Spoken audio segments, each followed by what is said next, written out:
அன்பான உறவுகளுக்கு வணக்கம். இந்த வீடியோ பதிவில் எந்த மாவுமே அரைக்காமல் சுவையாக அதே சமயம் சுலபமாக செய்யக்கூடிய ஒரு வடை எப்படி செய்கிறது பார்க்கலாமா?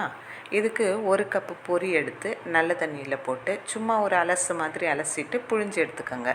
இதில் ஒரு பெரிய வெங்காயத்தை பொடியாக நறுக்கி சேர்த்துக்கோங்க. ஒரு பச்சை மிளகாய் அதையும் பொடியாக நறுக்கி சேர்த்துக்கோங்க. கொஞ்சம் கொத்தமல்லி, கொஞ்சம் இஞ்சியை துருவி சேர்த்துட்டு ஒரு 1/2 கப்பு பச்சரிசி மாவு,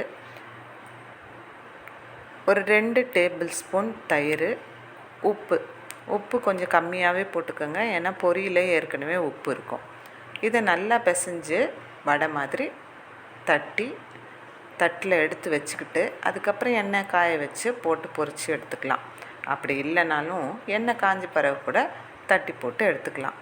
ரொம்ப ரொம்ப டேஸ்ட்டாக இருக்கும். அதே சமயம் மொறுன்னு இருக்கும். உடனடியாக செஞ்சிடலாம். திடீர்னு விருந்தாளி வந்துட்டாங்க, வடை செய்யணுன்னா பருப்பெல்லாம் அரைக்கவே தேவையில்லை. வீட்டில் பொரி இருந்தால் மட்டும் போதும். இதை ஒரு தடவை செஞ்சு சாப்பிட்டு பாருங்கள்.